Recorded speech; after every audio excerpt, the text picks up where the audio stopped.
noite.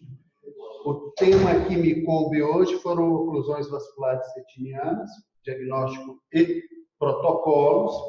Eu agradeço a Carol Canedo, que é responsável pela confecção geral da aula, e eu vou dividir a aula em 3 assuntos: oclusões venosas centrais, oclusões de ramo da veia central e as oclusões arteriais, tá? Vão ter alguns slides repetidos, porque o assunto é mais ou menos igual, mas vamos que vamos. Então, o primeiro assunto é a oclusão de veia central da retina, tá? É muito comum, tem uma elevada morbidade, acomete homens e mulheres na mesma proporção. Geralmente a gente vê após a 6ª década de vida, e a gente tem uma incidência relativamente baixa em pacientes que não têm nenhum fator de risco, nenhuma comorbidade. Pacientes com hipertensão arterial sistêmica, a gente pode chegar até 42% de casos de oclusão da veia central da retina, ainda mais se ele for acima dos 60 anos de idade. A patogenia da oclusão da veia central da retina, a gente tem que lembrar que a artéria e a veia, elas dividem uma mesma adventícia. Então, os sinais ateroscleróticos da artéria vão acabar comprimindo a veia e, a nível da lâmina crivosa, vão ocorrer as oclusões, tá? A gente pode ter também a formação de trombos, seja pela diminuição do fluxo sanguíneo, por alterações da parede vascular ou aumento da viscosidade sanguínea. Daí a gente vai lembrar dos fatores de riscos que podem levar a isso. Então, nós temos fatores vasculares, diabetes mellitus, hipertensão arterial, obstrução carotídea, a dislipidemia, tabagismo. Nós temos fatores oculares, glaucoma, neuropatia óptica isquêmica, drusas de disco óptico, fosseta do nervo óptico, papila pequena, pseudotumor cerebral, alterações hematológicas, síndromes de hiperviscosidade, disproteinemias, discrasias sanguíneas, anemias, aumento da homocisteína, deficiência do fator 12, deficiência da proteína COS, síndrome de fosfolípide. Temos as vasculites e colagenoses, vasculites infecciosas, é muito comum vasculopatias oclusivas e doenças infecciosas. Alguns medicamentos podem levar a isso. A gente ressalta aí os contraceptivos orais, a vacina da hepatite B, e temos outras causas que podem levar a isso. Então, vocês veem que os fatores de risco são muitos para a oclusão da veia central. É importante salientar que o quadro clínico, geralmente o paciente tem uma queda abrupta da visão e, na maioria das vezes, durante a noite, tá?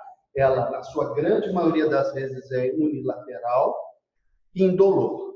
O CVOS, que é um estudo que teve há um tempo atrás, mostra que a acuidade visual tende a ser pior do que 20/200 em 28% dos casos. E a gente sabe que muitos desses pacientes vão cursar com sequelas visuais. Então, é importante você estar diagnosticando e iniciando precocemente o tratamento das oclusões vasculares. O que a gente vai encontrar no exame de fundo de olho? Hemorragias retinianas nos 4 quadrantes, isso é fundamental para caracterizar como de veia central da retina. Nós vamos ter tortuosidade e dilatação vascular, o disco óptico vai estar edemaciado, nós veremos exudatos algodonosos, que traduzem, isquemia, edema macular e hemorragia vítrea. No que diz respeito ao quadro clínico, aqui a gente consegue ver as hemorragias, o edema de disco, exudatos algodonosos. A angiografia é muito importante para a gente definir a perfusão capilar, porque de acordo com a perfusão capilar e a extensão da isquemia é que a gente vai classificar a oclusão venosa, em forma isquêmica, forma edematosa ou forma indeterminada.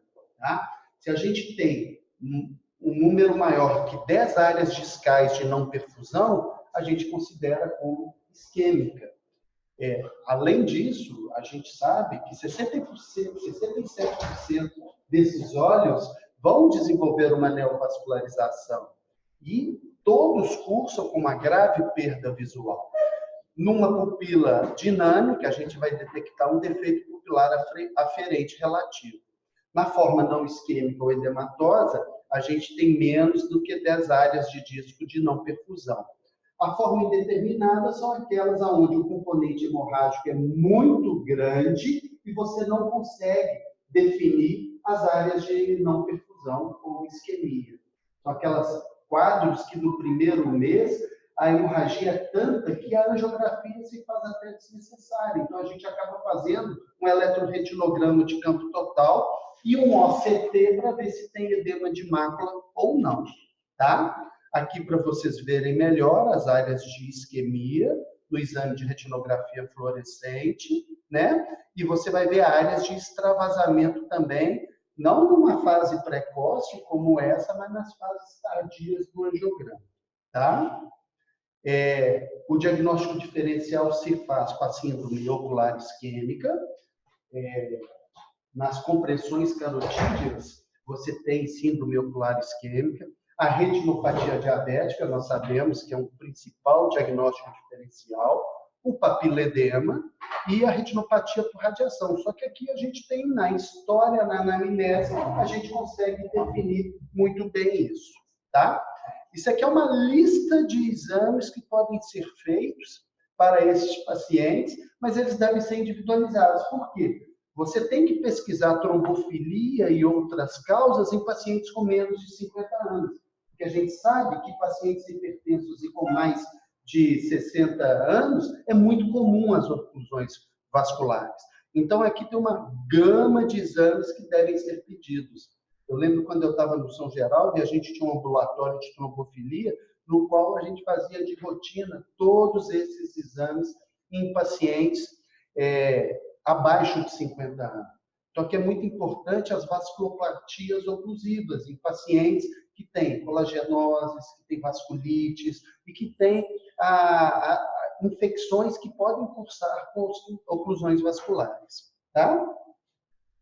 A propedêutica, como eu já adiantei, a angiofluoresceinografia é o padrão ouro, é um dos principais que a gente faz. Em alguns casos, quando a hemorragia é muito grande, a gente tem que esperar essa hemorragia absorver um pouco, e com ela a gente vai avaliar a extensão e a localização da não perfusão, porque é a partir daí que nós vamos definir a terapêutica desses casos, né? Aí a gente classifica, conforme eu mostrei na classificação, em isquêmica ou não isquêmica. O eletroretinograma de campo total, ele auxilia muito na diferenciação entre as formas isquêmica e não isquêmica, você acaba tendo comprometimento da onda B, né?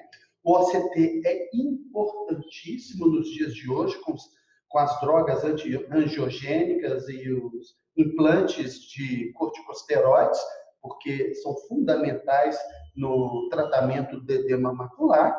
E a gonioscopia se faz importantíssima, principalmente na pesquisa de neovasos do ângulo.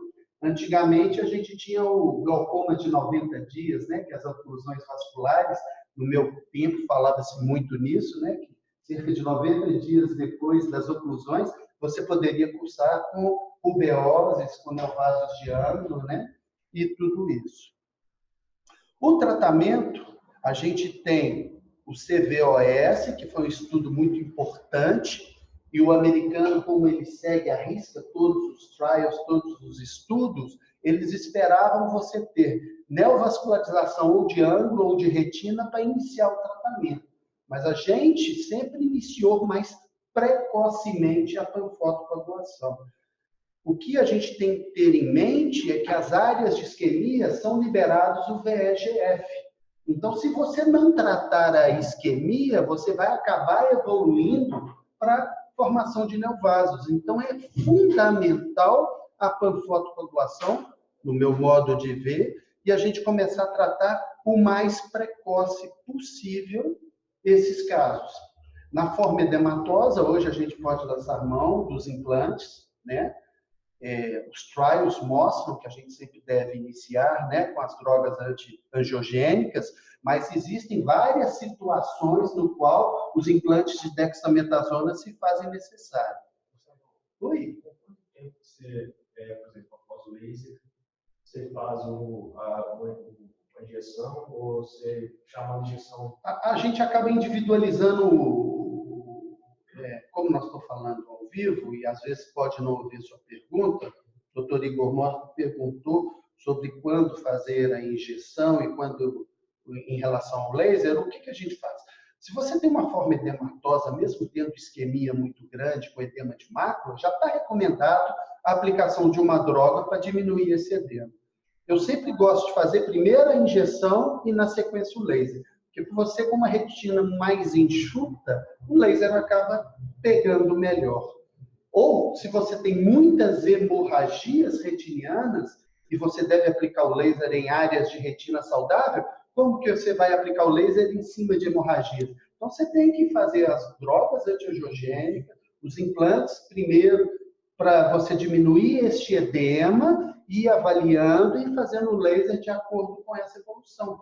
Porque se você tiver um fundo no qual, se você só tem hemorragias, as hemorragias são muito densas, você não consegue avaliar. Às vezes, você só vai começar a fazer o laser a partir do terceiro mês, da terceira aplicação de antiangiogênico. Uma coisa muito importante para a gente fazer a distinção é entre shunts e neovasos.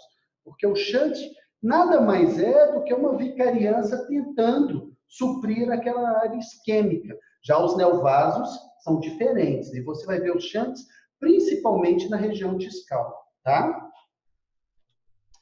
É isso que eu acabei de falar, aqui um slide muito típico, você vendo os neovasos e vendo os shunts optociliares, tá? A medicação antiangiogênica, ela é muito importante no tratamento do edema macular, você tem que acompanhar essa resposta. Se você pega um edema macular mais crônico, a preferência acaba sendo pelas drogas, né?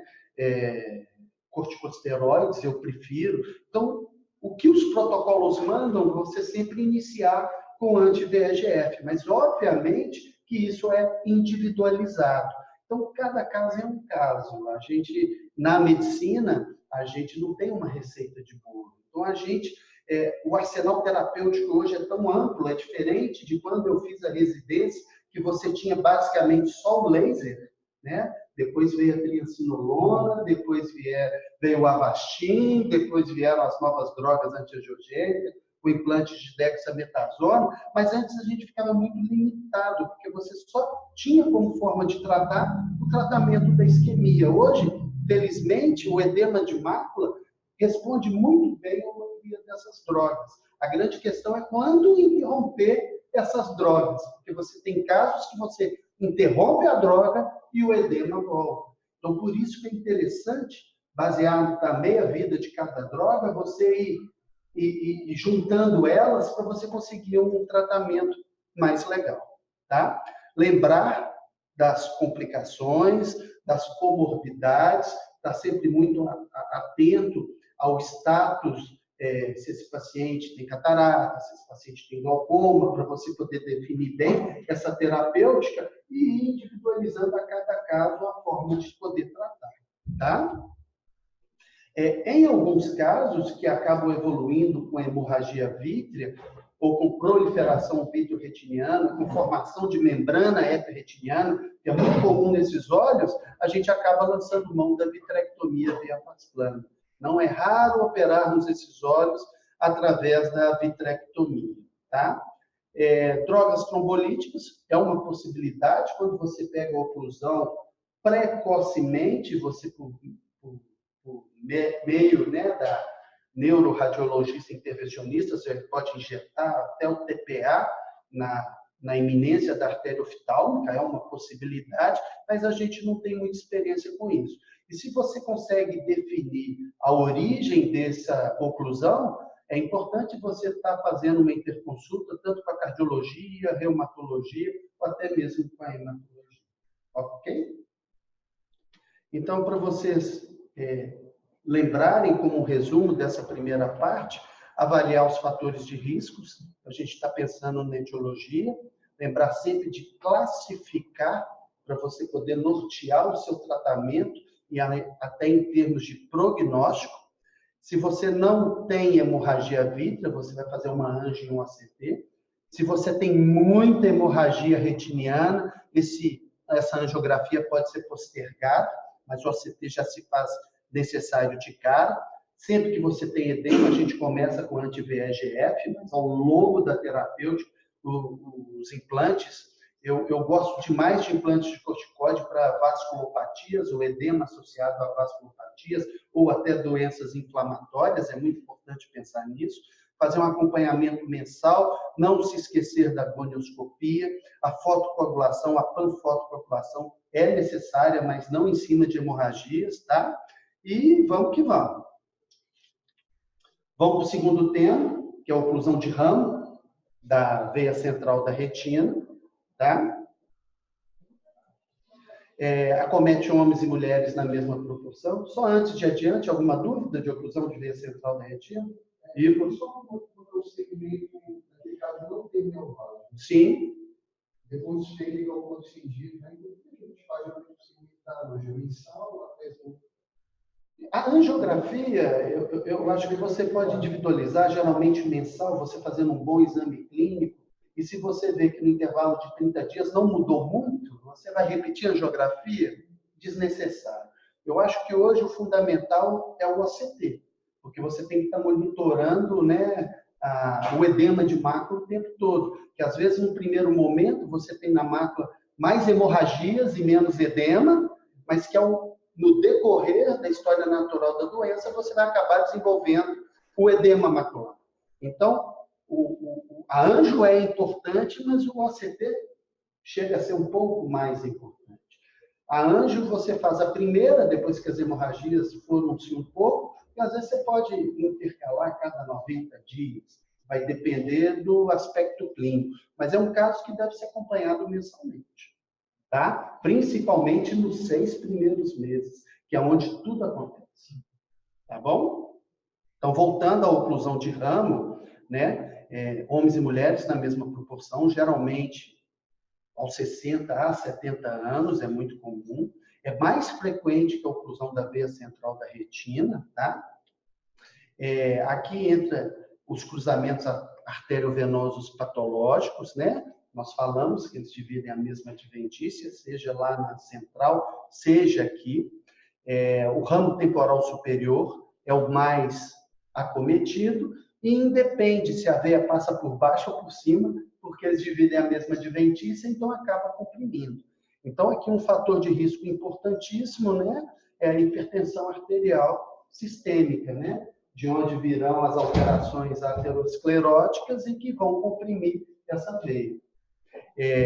Os fatores de riscos, basicamente, são os mesmos da oclusão da veia central da retina, né? Aqui, relacionado à hipertensão arterial sistêmica, a gente tem alguns fatores de proteção, que vai desde um consumo moderado de bebidas alcoólicas, moderado, viu, gente? Um vinhozinho também, né? Mas em doses homeopáticas, no qual você eleva o seu HDL, né? Exercícios físicos, e a gente não pode esquecer que nas vasculopatias oclusivas, a de ramo é muito mais comum do que a da veia central. Então, as causas acabam sendo mais ou menos as mesmas. Como na veia central, tem um início súbito, o paciente vai reclamar de embaçamento visual. Aqui você tem um prognóstico visual melhor do que na veia central. Você pode ter até 50% de pacientes com visão melhor que 20/40. Aquele paciente pode reclamar de um defeito de campo de visão. Não é raro a gente ouvir esse relato. Você vai ter as hemorragias retinianas em chama de vela, obviamente dependendo da localização, a tortuosidade de dilatação vascular, edema, microaneurismas, exudados. O edema macular aqui também é a principal complicação que tem que ser monitorada de perto, tá? Aqui a gente vê os shunts também, podem ser vistos, as telangiectasias. Muitas vezes a gente pode ter trombos obstruindo também. A neovascularização retiniana é menos frequente, mas pode ocorrer, só que ela tende a ser mais tardia, é diferente do glaucoma de 90 a 100 dias, aqui tende a vir depois de 6 meses, tá? Alguns casos podem evoluir com tração, neovascularização, glaucoma, e a história se repete, tá? Aqui a gente vê bem uma oclusão de ramo temporal superior da veia central da retina, um outro caso também que a gente pode ver. A anjo se faz necessária para você justamente definir a quantidade de isquemia. É óbvio que o volume da hemorragia é decisório. Num caso onde você tem muita hemorragia, o OCT é mais importante para definir edema de mácula, né?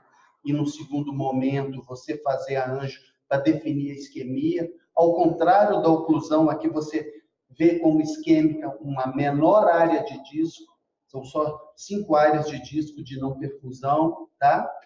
Outra coisa muito importante, a oclusão hemisférica, ela se comporta muito mais como oclusão de veia central da retina do que oclusão de ramo. Então, quando você tiver a hemisférica, que pega o hemisfério superior ou inferior, o superior é mais comum, você vai tratar e conduzir como se fosse veia central da retina. Eu não faço menção, mas eu preferi deixar para falar isso para vocês, tá? Aqui a anjo, você vê uma isquemia grande, olha só que isquemia importante, olha. E aqui não dá para você definir em função do edema e da hemorragia. Então, a gente classifica como indeterminado, tá? O diagnóstico diferencial é importantíssimo na retinopatia hipertensiva, ou nas crises hipertensivas, muitas vezes é difícil você definir, e a retinopatia diabética também é muito importante. No que diz respeito à propedêutica, faço as mesmas palavras da oclusão da veia central da retina, principalmente pacientes mais jovens, você deve fazer sim toda a propedêutica, ou encaminhar para alguém para que o faça, seja o hematologista, na sua maioria das vezes, ou para outro especialista, né? A anjo, como nós já te falamos, na propedêutica, em alguns casos aguardar a absorção da hemorragia. O OCT fundamental nesse monitoramento, o OCT é muito importante para o edema de mácula, né? A fotocoagulação, antigamente a gente fazia muito grid macular, mas hoje em dia com as drogas antiangiogênicas e os implantes de corticoide, a gente faz bem menos. A gente tem vários casos, por exemplo, indeterminados ou edematosos, que evoluem bem sem você fazer nada, com a acuidade visual boa, mas se você tem uma acuidade visual de 20, 30, 20, 40, às vezes se faz necessário realmente um antiangiogênico, então você tem que estar acompanhando esses casos bem de perto, né? O laser, geralmente, você faz no quadrante acometido, mas se você vê que além do quadrante acometido, a isquemia está indo para outros quadrantes, mesmo não atingidos, se faz necessária a panfotocoagulação, ou na iminência de neovasos. É importante estar atento a isso tudo, né? Aqui um exemplo de grid. Hoje, inclusive, eu vi uma paciente de serosa central que eu fiz um laser subliminar, estava maravilhoso. Então, hoje, com laser subliminar, o grid ficou meio de lado. Então, quando a gente vê que as drogas antiangiogênicas ou os implantes de corticosteroides não estão respondendo, laser subliminar, em mãos experientes, ele tem uma resposta sensacional. Então, eu tenho feito muito nesses casos. Semana passada mesmo, eu fiz uma paciente com maculopatia diabética que já tinha parado de responder à medicação, tá? Aqui um exemplo típico de uma fotocoagulação no quadrante acometido, aqui uma panfotocoagulação, tá? As drogas antivasogênicas, a gente tem vários estudos, seja com ranibizumab ou aflibercept, como também temos estudos com o implante de dexametasona. Então, isso veio só para corroborar o nosso arsenal terapêutico. Obviamente que a gente individualiza, a gente sempre inicia, né, com o antiangiogênico e vai vendo de acordo com a resposta. Eu, na época da triancinolona, antes das drogas antiangiogênicas, eu já adorava a resposta aos das vasculopatias ao corticosteroides. Então, quando eu vejo que cronifica ou não está respondendo mais bem ao antiangiogênico, geralmente a gente faz pelo menos 3 para poder avaliar a resposta. Muitas vezes a gente muda para fotocoagulação, até mesmo para o implante de dexametasona, que é o que nós temos hoje em dia. Tá? A vitrectomia, como nas oclusões de veia central da retina, em alguns casos se faz necessário.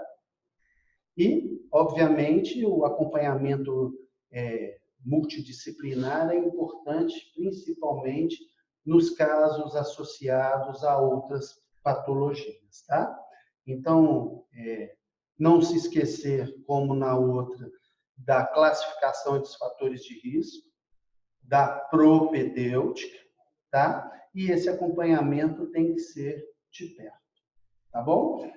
A oclusão de ramo tende a ter um comportamento mais benigno do que a oclusão da veia central e tende a cursar com uma acuidade visual melhor. Eu tenho um amigo meu, que é meu dentista, ele deve ter hoje uns 40 e poucos anos, que há uns 8 anos atrás, ele teve uma crise hipertensiva, ele estava com sobrepeso, pressão alta, e descobriu através de uma oclusão de ramo. Que eu encaminhei ele para o cardiologista e ele viu que estava tudo alterado. Então, muitas vezes, a gente, oftalmologista, faz alguns diagnósticos legais e muda o rumo da vida de alguns pacientes. Agora a gente vai entrar numa esfera mais grave, que é a oclusão da artéria, né, central da retina, ou de ramo. Uma incidência baixa, felizmente, de um caso em cada 10 mil. Os homens tendem a ser mais afetados, geralmente após os 60 anos. A bilateralidade é pequena, em 2% dos casos. 55% é a oclusão da artéria central, 40% de ramo e 5% a oclusão apenas da cilio-retiniana. A artéria cilio-retiniana, que está presente em 15% a 30% dos casos, muitas vezes salva a visão central de um paciente com oclusão da artéria central da retina. E uma mortalidade por infarto agudo miocárdico chega a ser 40% em quem apresentou um episódio desse em até 5 anos. Aqui nas oclusões arteriais, a gente tem que estar muito atento aos êmbolos, tá? Os fatores de risco: hipertensão arterial sistêmica, diabetes, estenose de carótida, doença cardíaca valvular, embolização, as placas de Holy-Horst de colesterol, né, alterações plaquetárias de fibrina, as valvulopatias que estão desprendendo êmbolos o tempo todo. Então, a gente tem que estar muito atento a isso. Você acaba conseguindo identificar um êmbolozinho na artéria em muitos casos, tá? As causas são inúmeras. Eu gostei desse gráficozinho aqui da Carol. Dá uma preguiça de copiar isso tudo, né, Carol? Eu preferi fazer um print, mas eu adorei. Eu preferi vou pôr aqui, depois se vocês quiserem eu disponibilizo a aula para vocês. Mas as causas são inúmeras. Sejam coagulopatias, trauma, embólicas, doenças vasculares do colágeno, condições oculares, né? E outras associações. O quadro clínico é uma perda súbita em dolor da acuidade visual. Olha que nesses meus 25 anos de profissão, a grande maioria acordou com uma baixa de acuidade visual. Eu acho que a maioria acontece durante a noite. Às vezes isso já vem com sinais premonitórios, que são episódios de amaurose fugaz, na grande maioria das vezes unilateral. A grande maioria tem uma visão muito baixa de conta-dedos ou até de percepção luminosa, movimento de mãos. Você vai ver na pupila dinâmica o defeito pupilar aferente relativo, uma retina pálida isquêmica, vocês vão ver na fotografia a seguir. Se você pode ter uma fóvea vermelho cereja, as arteríolas retinianas quase que você não enxerga, a rede arterial toda constricta, né? Em alguns desses casos, cerca de 20%, você pode ter um efeito conjunto, uma oclusão conjunta, tanto da veia quanto da artéria, né? A rubeose íris tende a evoluir nesses olhos e o glaucoma neovascular aqui é menos frequente, tá? Aqui é nítida a palidez da retina, olha só. Olha que palidez extensa. Aqui é um caso no qual só a artéria cílio-retiniana foi acometida e aqui um caso no qual ela foi poupada. É uma angiografia assim, muito bonita, apesar de trágica, né? Você vê a ausência de circulação e a área de retina saudável. O diagnóstico diferencial se faz com oclusão da artéria oftálmica, com as neuropatias ópticas isquêmicas. Na mácula de cereja, a gente tem Tay-Sachs, Niemann-Pick, aquelas doenças metabólicas ali. Buraco macular muitas vezes é confundido com isso, e aí vai. A propedêutica é bem semelhante ao que nós já falamos, das oclusões venosas. A gente tem que fazer toda aquela gama, principalmente em pacientes mais jovens, tá? A propedêutica é muito similar, mas aqui a angiofluorescenografia, você começa vendo um retardo no tempo braço-retina. Aí você vai ter um enchimento retrógrado, né? Aí você consegue avaliar essa extensão e até o local onde se encontra a oclusão. O eletroretinocamo de campo total, você vai ter uma redução da onda B, sempre. O campo visual vai nos ajudar nesse diagnóstico, mostrando as ilhas de visão. E a ecografia, você pode ter um espessamento da baía do nervo óptico e a presença de fluido subaracnoideo. Mas não é fácil ver isso, tá? Aqui é uma anjo mostrando a oclusão, um certo edema no disco. Isso é uma emergência. Se a gente consegue pegar esses casos com menos de 24 horas do ocorrido, uma paracetese sempre é necessária, tá? Não é raro a gente fazer isso lá na urgência. Às vezes, mesmo quando passa um pouquinho, em alguns casos melhora um pouquinho, noutros a gente lança mão de hipotensores oculares para poder ajudar. A massagem também se faz importante nessas fases iniciais, mas a gente sabe que o prognóstico visual é muito reservado, né? Na maioria das vezes. Hoje em dia tem aquelas câmaras hiperbáricas, aquela tanta coisa que eles inventam aí para poder usar, mas com resultados discutíveis. Se você tem uma isquemia muito extensa na presença de neovascularização, a panfotocoagulação se faz necessária, né? É importantíssimo aqui a interconsulta do cardiologista, principalmente quando você consegue identificar o êmbolo, para ele estar investigando de onde que veio esse êmbolo, seja da carótida ou de valvulopatias, é o mais comum da gente ver, né? E é isso aí, gente. Como nas outras, avaliar os fatores de riscos e as etiologias, procurar reduzir a pressão intraocular, se isso ocorrer nas primeiras 24 horas do ocorrido. Em casos de neovascularização, a panfotocoagulação e o encaminhamento para os especialistas que vão estar conjuntamente avaliando isso. Ok, gente? Estou aí para as dúvidas.